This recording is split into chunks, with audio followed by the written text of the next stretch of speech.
Hello students, सो discuss करते हैं paper के कुछ क्वेश्चंस। तो मे बी ये फर्स्ट क्वेश्चन नहीं हो आपका, बिकॉज क्वेश्चन पेपर जंबल होके बनाओ। तो ये डिस्कशन में हमारा पहला क्वेश्चन है। क्वेश्चन ये है कि एक कॉइल के अक्रॉस फ्लक्स जो है वो वेरी कर रहा है टाइम के साथ, और टाइम के साथ जो फ्लक्स वेरी कर रहा है उस वेरिंग फ्लक्स की वजह से क्या ईएमएफ इंड्यूस होगा कॉइल के साथ के अक्रॉस, ये बताना है आपको। तो सबसे पहले फ्लक्स आपको दे क्या रखा है, फ्लक्स दे रखा है phi is equal to AT P minus t, ये फ्लक्स दे रखा है। तो देखिए ईएमएफ क्या होता है, EMF E is equal to minus d phi by d t होगा। इसको जब हम डिफरेंशिएट करते हैं तो ये आएगा माइनस ए बाहर हो गया, ये टी को अंदर ले जाते हैं तो टी माइनस टू टी, ये आपका ईएमएफ हो गया। बट हमें क्या बताना है, हमें हीट बताना है। सो देखिए ईएमएफ जो आ रहा है वो भी टाइम के साथ वेरी आ रहा है, वेरिएबल ईएमएफ आ रहा है। वेरिएबल ईएमएफ में आपको हीट बताना है। तो देखिए जब ईएमएफ वेरी करेगा तो करंट क्या होगा, करंट तो E बाई आर, मतलब करंट भी एक वेरिएबल होगा, ये आएगा minus A by R T minus two T. So इस करंट की वजह से जो हीट प्रोड्यूस होगा उसे हम निकालेंगे पहले डीएच। डीएच होगा आई स्क्वायर आर डी टी, और अगर आपको पूरा हीट निकालना है तो इसे हम इंटीग्रेट कर देंगे। So D H is equal to I क्या है आपका A by R, A square by R square T minus two T का होल स्क्वायर। या तो आप इस तरीके से आई निकाल लो, या तो आप सिंपली ऐसे भी लिख सकते हो इसको ई स्क्वायर ईएमएफ स्क्वायर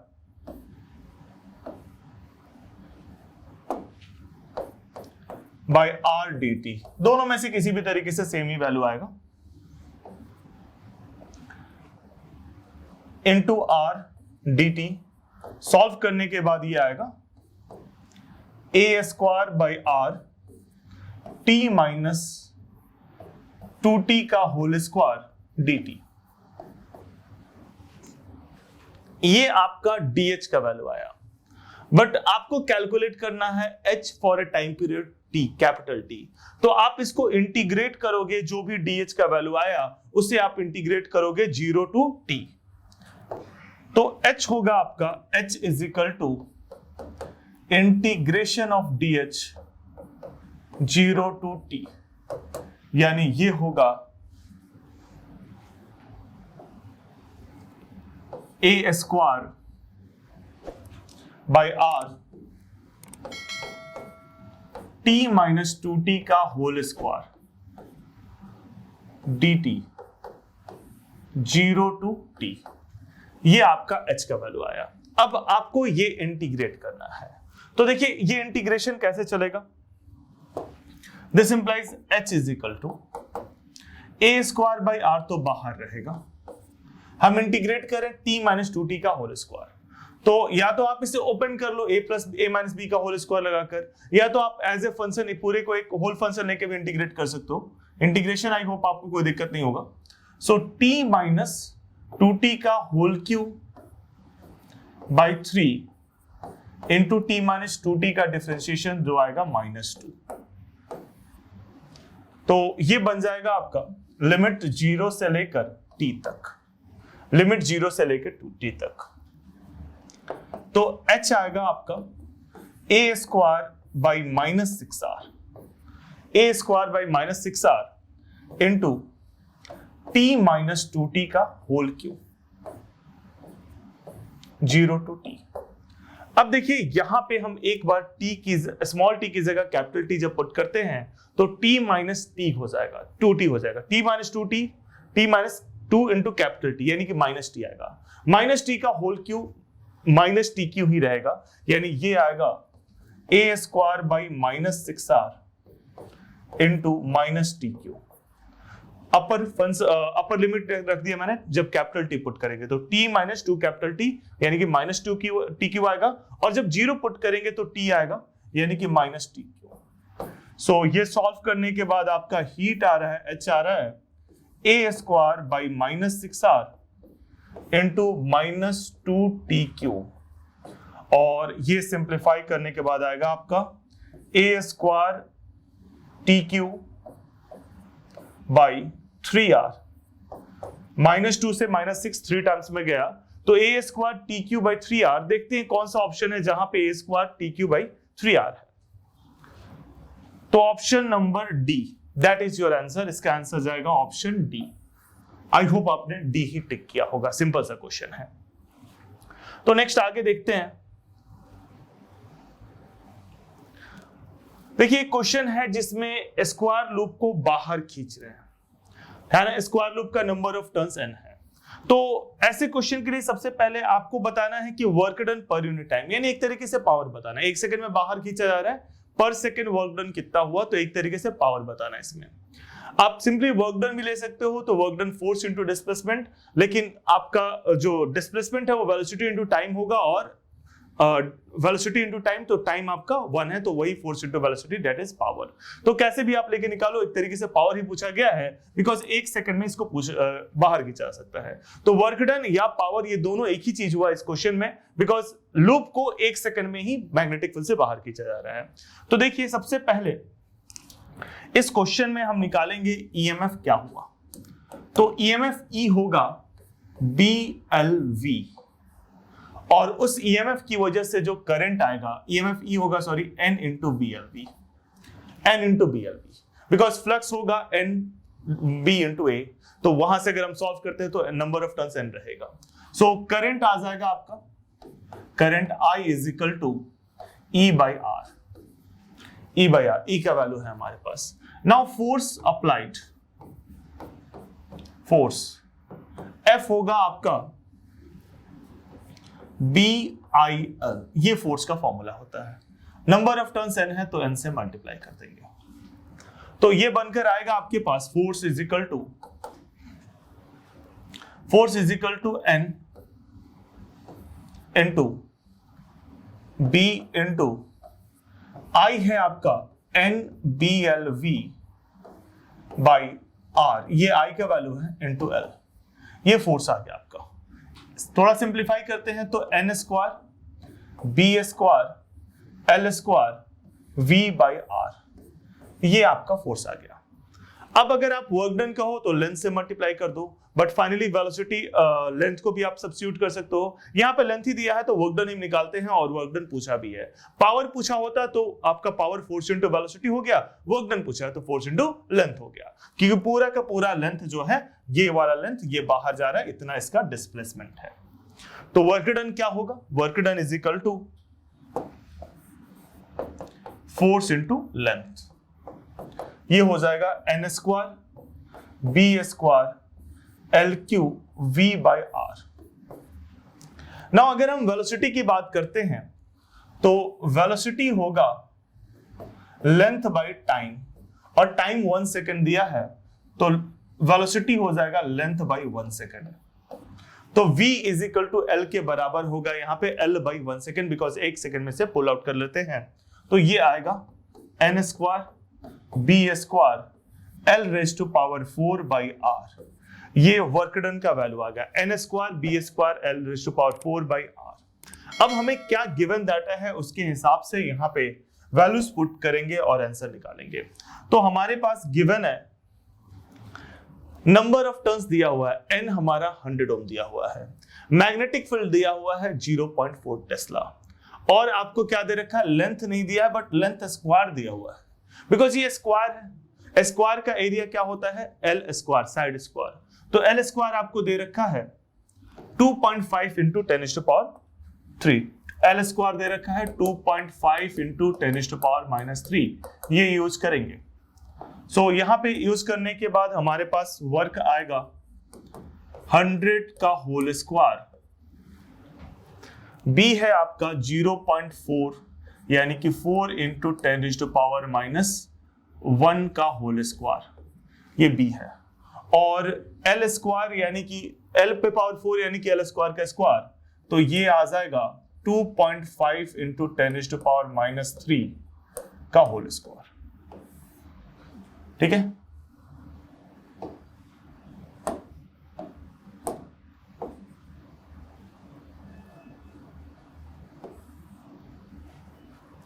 तो और रेजिस्टेंस दे रखा है आपको रेजिस्टेंस है इस केस में 100 ओम।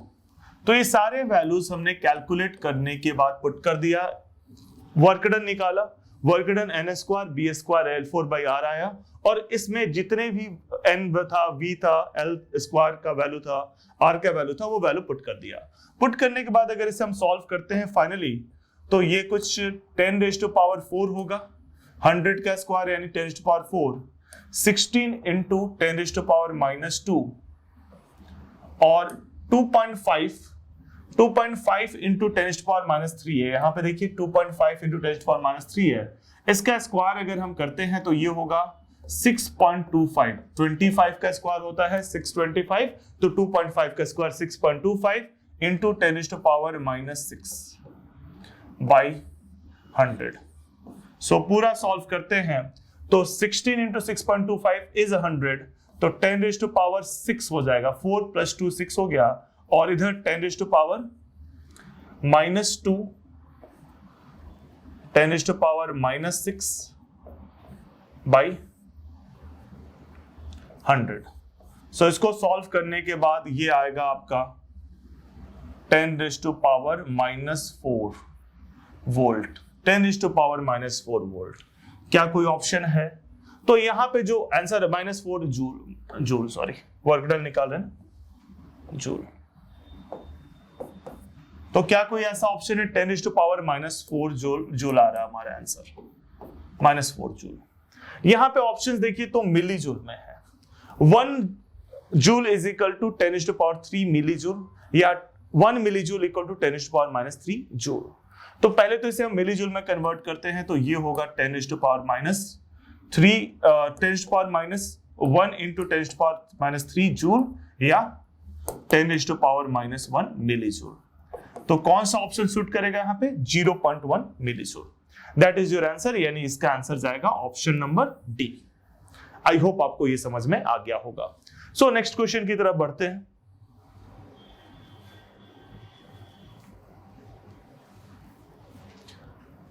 नेक्स्ट क्वेश्चन काफी सिंपल सा क्वेश्चन है। इनफैक्ट अगर आपको अटेम्प्ट करना था तो ये सबसे पहले अटेम्प्ट करने वाला क्वेश्चन था। बहुत ही सिंपल सा क्वेश्चन। ईएमएफ दे रखा है 50√2 sin 100t वोल्टेज। देखिए आपको पता है V जो है V0 sin ω_t होता है। यहां से अगर हम कंपेयर करते हैं तो हमारे पास V0 आ चुका है, that is the peak value 50√2। अगर हम RMS की बात करते हैं तो V RMS होगा V0/√2 यानी कि 50। तो RMS वैल्यू इसका 50√2 वोल्ट हो गया है। अब हमें करंट निकालना है, तो करंट निकालने के लिए हमें XC चाहिए होगा, कैपेसिटेंस के अक्रॉस क्या रिएक्टेंस होता है वो चाहिए होगा XC। XC जैसा कि आप जानते हो 1/ωc होता है, और यहाँ के कंपैरिजन से क्लियर होगा ओमेगा की जगह यहाँ पे 100 है, यानी कि ओमेगा आपका 100 हो गया। सो XC आएगा आपका 1/100 इंटू C कैपेसिटेंस। कैपेसिटेंस है आपका 1 माइक्रोफैराड, यानी कि इंटू 10⁻⁻6 10⁻⁻6। तो XC होगा आपका 1/10⁻⁻4। एक है 100, एक है 10⁻⁻6, तो XC इज इक्वल टू 1/10⁻⁻4 ओम या 10⁻⁴ ओम। तो आपके पास XC आ चुका है, आपके पास V RMS आ गया है। आपको बताना है करंट क्या होगा। So current is simply V/XC, V RMS/XC, because RMS current की बात हो रही है, RMS करंट की बात हो रही है। Reading of ammeter is the RMS current. तो RMS करंट होगा आपका 50 डिवाइडेड बाई 10⁻⁴। ठीक है, तो 50 डिवाइड बाई 10⁻⁴, यानी कि ये होगा आपका 5 इंटू 10⁻⁻3। 5 इंटू 10⁻⁻3 एम्पियर में, और अगर मिली एम्पियर में बात करें तो 5 मिली एम्पियर, यानी कि इसका आंसर जाएगा option B. So I hope आपको ये क्वेश्चन भी समझ में आ गया होगा। सो बच्चों नेक्स्ट क्वेश्चन है, incandescent bulbs are designed by keeping in mind that the resistance of their filament increases with increase in temperature. If at room temperature 100 watt, 60 watt and 40 watt bulbs have filament resistances R100, R60 and R40 respectively, the relation between this resistances are. तो ये JEE advance का previous year question है, but बहुत ही simple है। आपको पता होना चाहिए कि बल्ब्स डिजाइन इस वे में किए जाते हैं so that they can be used in parallel. तो अगर किसी का पावर हाई है, अगर पावर हाई है, पावर ऑफ 100 वॉट ज्यादा है compare to power of 40 watt, sorry 3 bulb है ना, एक 60 वॉट है, एक 40 वॉट है, compare to power of 60 what,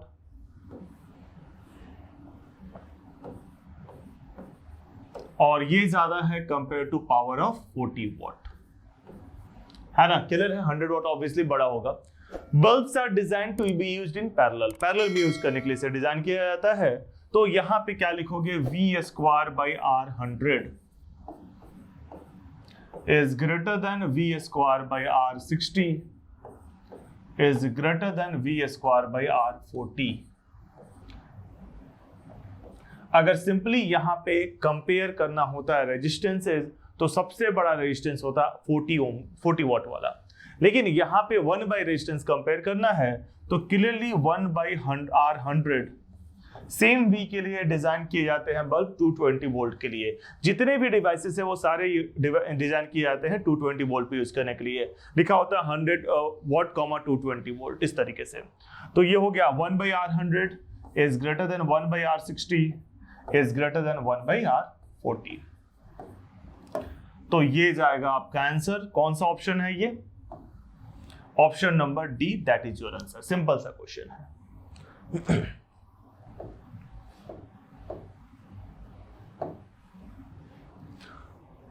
So next question है, a charged particle of mass 10 raised to power minus 3 kg and charge 10 raised to power minus 5 kg enters a magnetic field of induction, मतलब magnetic field intensity का value है 1 Tesla.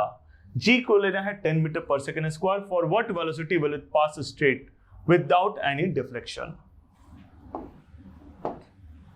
देखिए बात हो रही है straight पास होने की। तो स्ट्रेट पास होने का मतलब ये हुआ,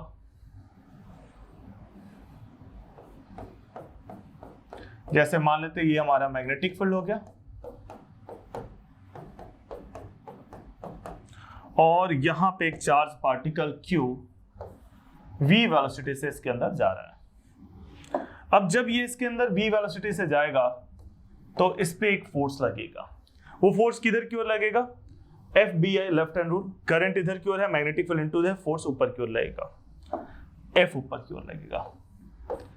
अब बात ये हो रही है कि आप चाहते हो उसे अनडिफ्लेक्टेड पास होना, मतलब स्ट्रेट पास हो जाए। तो इस पार्टिकल के पास अपना मास भी होगा जिसकी वजह से एक mg नीचे की ओर फोर्स लगेगा। अगर आप चाहते हो पार्टिकल अनडिफ्लेक्टेड पास हो तो आपका ऊपर का फोर्स और नीचे का फोर्स बराबर होना चाहिए। यानी कि ऊपर का फोर्स क्या है? सो यहां पे अगर हम देखते हैं ऊपर F है और नीचे mg, ये दोनों बराबर होना चाहिए फॉर अनडिफ्लेक्टेड पास होने के लिए। ठीक है, तो क्या लिखोगे? For particle to pass undeflected,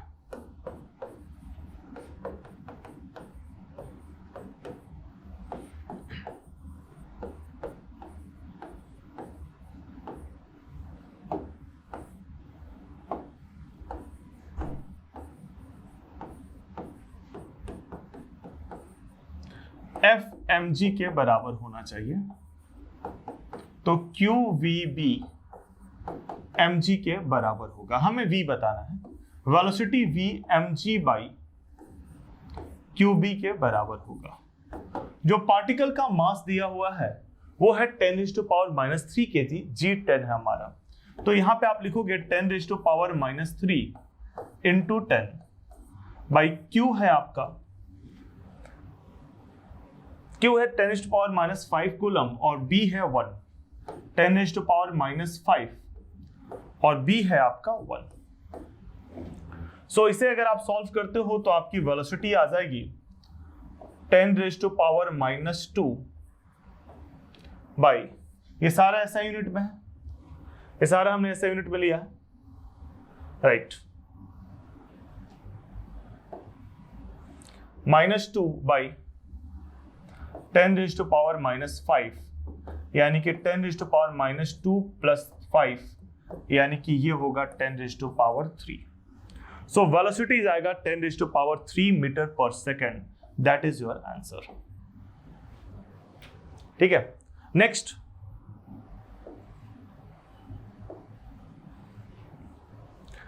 question है, let current I is equal to 2 ampere be flowing in each part of the wire frame as shown in the figure. The frame is a combination of two equilateral triangle. तो यहाँ पे आपको frame दिखाया हुआ है। अब देखिए इस फ्रेम में जो फोर्स की डायरेक्शन की अगर आप बात करते हो तो AC पे फोर्स इधर की ओर लगेगा, आप रूल से निकाल सकते हो। मैग्नेटिक फील्ड अंदर है, करंट ऊपर जा रहा है तो फोर्स इस पे इधर की ओर लगेगा, इस पे फोर्स इधर की ओर लगेगा। सो कुछ कंपोनेंट कैंसिल आउट होगा, एक कंपोनेंट इसका इधर की ओर बच जाएगा, बाकी कैंसिल आउट होने के बाद सिमिलर इसमें भी कुछ ऐसा ही होगा। इसमें करंट ऊपर जा रहा है, फोर्स इधर की ओर, कंपोनेंट कुछ कैंसिल होंगे, कुछ कंपोनेंट बच जाएंगे। सिमिलरली इसमें भी नीचे में भी होगा। तो इफेक्टिवली क्या होगा, इन दोनों वायर का जो फोर्स बचेगा CD पे, ठीक है, जो इफेक्टिवली फोर्स बचेगा किस पे, CA पे और AD पे, वो CD के बराबर होगा। और सिमिलरली जो CE और ED पे जो इफेक्टिवली फोर्स बचेगा वो CD पे जितना फोर्स लग रहा है उसके बराबर होगा।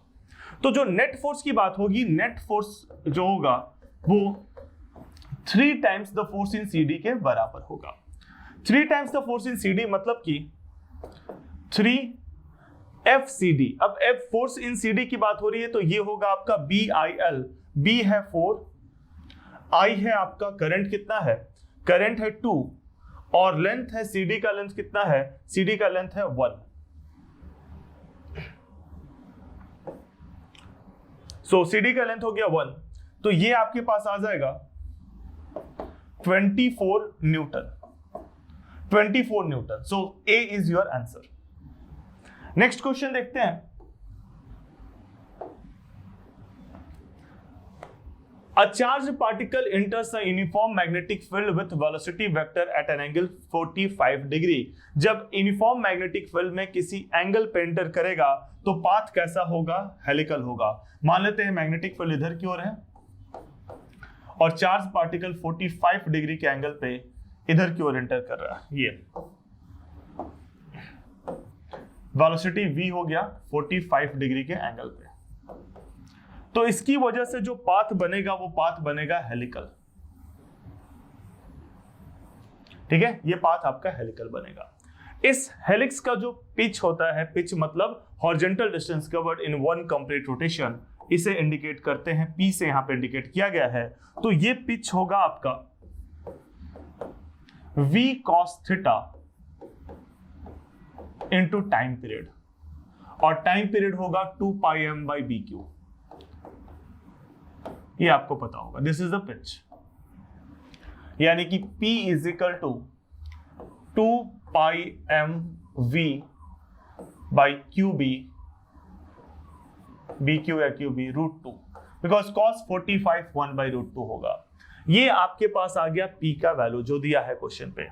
अब क्वेश्चन में और क्या पूछा है इसके बाद, the radius of the helix पूछा है। रेडियस क्या होगा, ये जो हेलिक्स बना है इसका रेडियस आपको बताना है कि रेडियस क्या होगा, R बताना है। तो बाई फॉर्मूला आप जानते हो radius R is equal to mv by QB होता है। Radius R mv by QB होता है। In fact mv perpendicular by QB होता है जब किसी एंगल पे एंटर करता है। v परपेंडिकुलर क्या होगा, v साइन थीटा के बराबर। तो रेडियस हो जाएगा mv साइन थीटा, मतलब कि साइन 45 बाई QB, और ये होगा mv into 1 by √2 by QB। तो ये होगा mv बाई QB √2, ये आएगा आपका। अच्छा, mv बाई QB √2 अगर आप यहां से देखते हो फ्रॉम इक्वेशन 1, तो इसे क्या बोल सकते हो, P बाई 2 पाई के बराबर बोल सकते हो। तो ये जाएगा आपका P by 2 pi. P by 2 पाई यानी इसका आंसर कौन सा होगा, option P by 2 pi, option number C, that is your answer. Hello students, start करते हैं सॉल्यूशन डिस्कशन। तो पहला क्वेश्चन आपका था RC सर्किट पे बेस्ड क्वेश्चन था। इस सर्किट में जब स्विच को हम ऑन करते हैं at t = 0, क्लोज का मतलब हुआ ऑन करना, तो आपको बताना है इसमें करंट I1 जा रहा है, इसमें करंट I2 जा रहा है। I1 और I2 का रेशियो क्या होगा, सेम रहेगा, इंक्रीज करेगा या डिक्रीज करेगा विथ टाइम। तो सबसे पहले मैं थोड़ा सा आपको आरसी सर्किट ब्रीफ कर देता हूं। वैसे आप डेफिनेटली आरसी सर्किट जानते होंगे, बट जस्ट एक ब्रीफ एक रिवीजन हो जाएगा। ये R हो गया, ये C हुआ, और यहां पे एक बैटरी लगा दी, बैटरी E। सो बात कर रहे हैं चार्जिंग का, तो ये बैटरी करंट I दे रहा होगा। अगर हम किरचॉफ लगाते हैं तो plus IR Q/C is equal to E, और I को आप लिख सकते हो dQ/dt into R plus Q/C, Kirchhoff law के हिसाब से। जैसे मान लेते करंट इधर जा रहा है, आप इस लूप को ले रहे हो ABCD, तो किरचॉफ लॉ आप ऐसे ले सकते हो कि जिस डायरेक्शन में आप जा रहे हो वो डायरेक्शन ऑफ करंट पॉजिटिव अगर लेते हो, अगर रजिस्टर आ रहा है जिस डायरेक्शन में आप जा रहे हो तो पॉजिटिव लेते हो, तो बैटरी के टर्मिनल के हिसाब से चलेंगे। एक दूसरा तरीका ये भी है, आप करंट के डायरेक्शन में जा रहे हो तो नेगेटिव -IR लो, और नेगेटिव टू पॉजिटिव आ रहे हो तो प्लस E, और पॉजिटिव टू नेगेटिव आ रहे हो तो -E। तो दोनों में से कोई भी तरीका से आप चलेंगे तो ये इक्वेशन आएगा IR plus Q/C is equal to E। ये इक्वेशन आएगा, आप देख सकते हो निकाल कर, I की is equal dQ/dt into R plus Q/C is equal to E।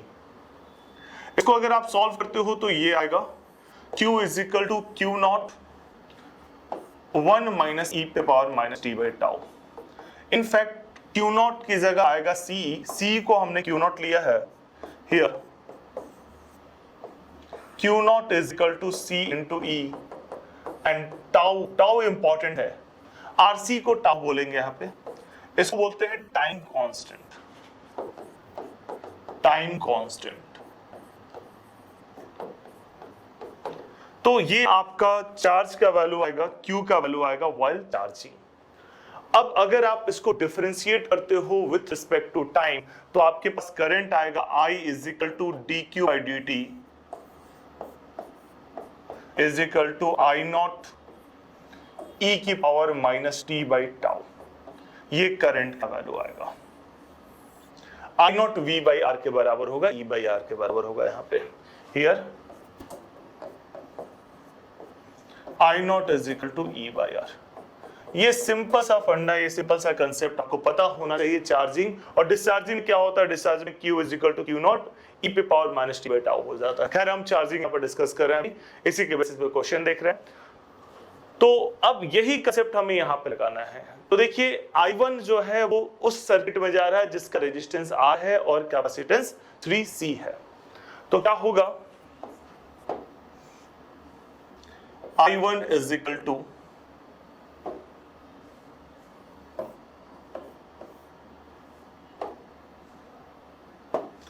I1 is equal to I0 E की power minus t by 3RC, because R into 3C 3RC के बराबर होगा। सेकेंड अगर हम बात करते हैं I2 का, तो I2 होगा I0 E की power minus t by RC। तो आपके पास I1 भी आ चुका है, I2 भी आ चुका है, आपको बताना है I1 बाई I2 क्या होगा, ratio of I1 and I2 क्या होगा। तो I1 by I2, I0 cancel होगा, यहां पे आएगा आपका E की power minus t by 3RC by E की power minus t by RC। यहां पे क्या लिखोगे आप, I1 by I2 is equal to E की पावर, कॉमन आप क्या लिख सकते हो, दोनों में कॉमन पहले तो minus t by 3RC, minus of minus यानी कि प्लस t बाई RC हो जाएगा। इसको आप कैसे लिख सकते हो, E की पावर t बाई RC, दोनों में कॉमन ले लो, दोनों में है, एक में माइनस t बाई 3RC है, एक में माइनस t बाई RC है, तो t बाई RC को आप कॉमन ले लो तो आपके पास आएगा माइनस 1/3 और प्लस 1। माइनस 1/3 प्लस 1 2/3 के बराबर, यानी कि E होगा आपके पास t बाई RC इंटू 2/3, और इसको सॉल्व करते हो तो E is equal to 2t by 3RC। E is equal to 2t by 3RC, आपके पास I1 बाई I2 का वैल्यू आ गया। अब देखो I1 बाई I2 में सारे पॉजिटिव नंबर है, R पॉजिटिव होगा, C पॉजिटिव होगा, T के साथ नेगेटिव साइन नहीं आया है, पॉजिटिव आया है, T को तो 0 से स्टार्ट हो रहा है, टाइम आगे की ओर ही बढ़ेगा, तो ये सारे पॉजिटिव है। जब T को आप 1 पुट करोगे तो E पे पावर 2/3RC हो जाएगा, T को जब 2 पुट करोगे तो E पे पावर 4/3RC हो जाएगा। तो जिस तरीके से टाइम बढ़ रहा है, E पे पावर बढ़ रहा है, यानी कि I1 बाई I2 का वैल्यू बढ़ रहा है। So it is an increasing, it increases with time। Answer जाएगा बी आपका, it increases with time, है ना। सी और डी या ए में से कोई आंसर नहीं जाएगा, बी रहेगा, it increases with time। I hope आपको समझ में आ गया, इसका आंसर बी होगा। नेक्स्ट क्वेश्चन की तरफ बढ़ते हैं।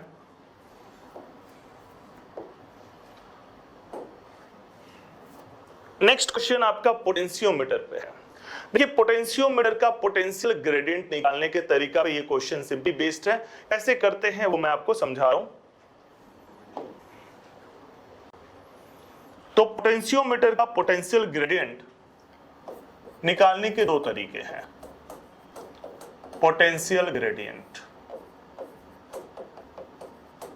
क्वेश्चन आई होप आप एग्जाम में पढ़ लिया होगा प्रॉपर, मैं एक बार बता देता हूं। ये आपका ड्राइवर सेल है, ड्राइविंग सेल है, ये एक्सटर्नल रेजिस्टेंस R है जिसका वैल्यू इसने पूछा है, और एक यहाँ पे जब हम EMF डालते हैं, थर्मोकपल डालते हैं जो कि 6 मिलीवोल्ट का है, तो उस केस में जो बैलेंसिंग लेंथ आता है वो 0.6 मीटर आता है। आपको बताना है कि कैपिटल R का वैल्यू क्या है। तो देखिए किस तरीके से हम निकालते हैं पोटेंशियल ग्रेडियंट। एक तरीका तो ये है, ये ड्राइविंग सेल हो गया,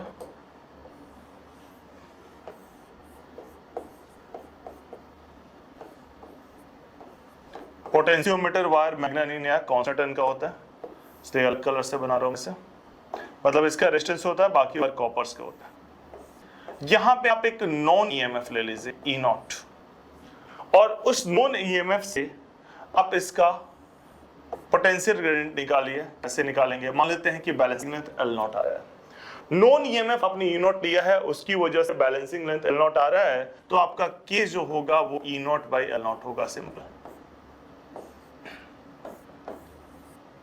दूसरा तरीका है, आपने एक पोटेंशियोमीटर ले लिया, ड्राइविंग सेल E है, ड्राइविंग सेल के साथ जो रेजिस्टेंस है वो R है, ये रेजिस्टेंस आपका एक्सटर्नल रेजिस्टेंस जो आपने अप्लाई किया है plus internal resistance of the driving cell if any, अगर कोई है तो, ठीक है। और ये बाकी वायर कॉपर के हैं, ये ए पॉइंट हो गया और ये बी पॉइंट हो गया, बट ए बी के बीच में जो वायर लगा हुआ है वो वायर लगा हुआ है मैग्नेटिक या कांस्टेंट का।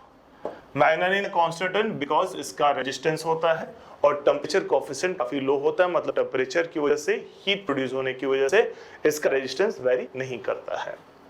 और यहाँ पे बाकी सेल वगैरह जो लगा, ठीक है। इसमें ये जो ए बी वायर है उसका भी अपना रेजिस्टेंस है, वो रेजिस्टेंस मान लेते हैं स्मॉल r है।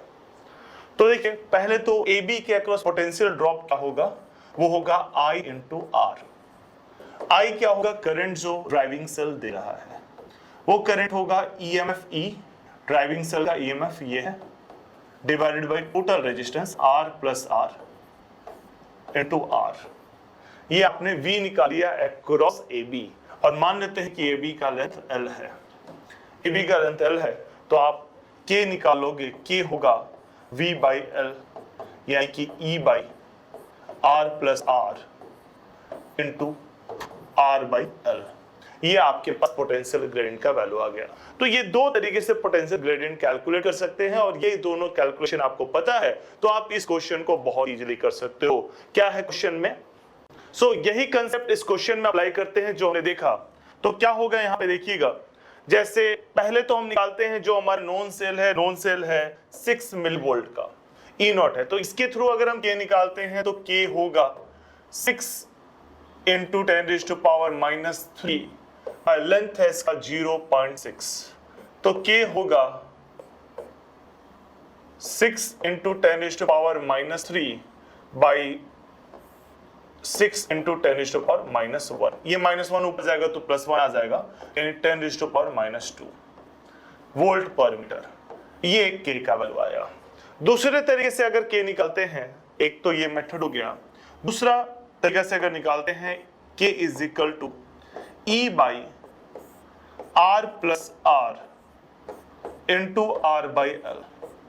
अगर ऐसे निकालते हैं तो क्या होगा, K is equal to E है आपका 2, E मतलब ड्राइविंग सेल, ये है 2, और स्मॉल r यानी कि PQ का रेजिस्टेंस ये दे रखा है 5 ओम। तो 2 into 5 by R plus R plus 5 into L 1 metre दे रखा है। अब इन दोनों K को अगर हम इक्वेट करते हैं तो क्या आएगा हमारे पास, एक तरीके से 10⁻⁻², दूसरे तरीके से 2 इंटू 5 मतलब कि 10 डिवाइडेड बाई ये है आपका R प्लस 5 इंटू 1, तो ये आएगा आपका R प्लस 5। अब यहां से आप लिख सकते हो R plus 5 is equal to 10 by 10⁻⁻², यानी कि 10⁻³ हो जाएगा टोटल। 10⁻³ यानी कि R plus 5 is equal to 1000, और यहां से आप लिख सकते हो R is equal to 995 ohm. 995 ohm देखते हैं कौन सा ऑप्शन है, तो इसमें 995 एक ऑप्शन था, ऑप्शन बी, तो इसका भी आंसर बी ही आ जाएगा। पहले वाले का भी बी ही गया, इसका भी आंसर बी जाएगा, B is the answer. I hope आपको समझ में आ गया होगा ये। नेक्स्ट क्वेश्चन की तरफ बढ़ते हैं। सो नेक्स्ट क्वेश्चन है आपका, a small block of mass m having a charge q is placed on a frictionless inclined plane making an angle theta with the horizontal. There exists a uniform magnetic field B parallel to the inclined plane. जो magnetic field B है वो parallel to the inclined plane है but perpendicular to the length of the spring. Spring length के perpendicular है, मतलब आप समझिए 3 dimensionally view देखिए, ये स्प्रिंग इस तरीके से है, अगर आप इसका व्यू देखते हो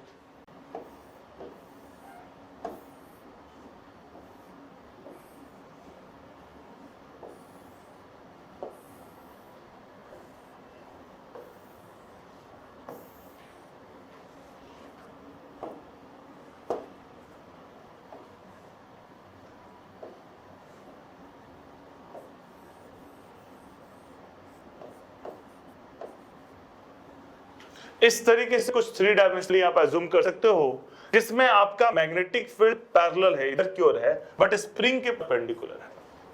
अब अगर चार्ज Q है तो उस Q चार्ज से जो फोर्स आएगा, वो फोर्स जो आएगा, अगर मैग्नेटिक फील्ड इधर की ओर है, चार्ज Q है, उस Q चार्ज से जो फोर्स आएगा वो परपेंडिकुलर टू द स्प्रिंग आएगा, और perpendicular to the spring force spring के डायरेक्शन में कोई इफेक्ट नहीं डालेगा, इसलिए इसके टाइम पीरियड में कोई चेंज नहीं होगा। T is equal to 2π√m/k ही रहेगा, 2π√m/k ही रहेगा।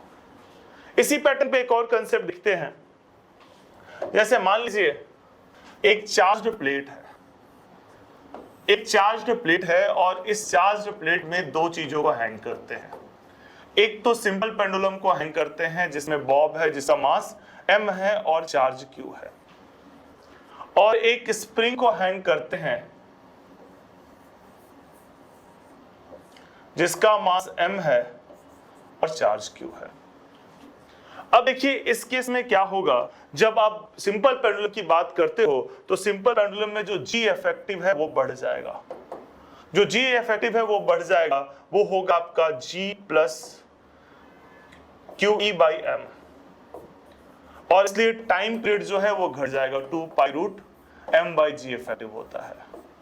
लेकिन इसमें कोई चेंज नहीं आएगा, इसका बस मीन पोजीशन शिफ्ट कर जाएगा, इसका टाइम पीरियड स्टिल 2π√m/k ही होगा, ये बात ध्यान रखिएगा, ठीक है। तो उसी तरीके से यहाँ पे भी फोर्स परपेंडिकुलर लग रहा है, यहाँ पे तो मीन पोजीशन केवल चेंज होगा, यहाँ पे केवल मीन पोजीशन चेंज होगा, और इस क्वेश्चन में जो फोर्स लग रहा है वो परपेंडिकुलर लग रहा है, मतलब स्प्रिंग के डायरेक्शन में कोई इफेक्ट ही नहीं डालेगा।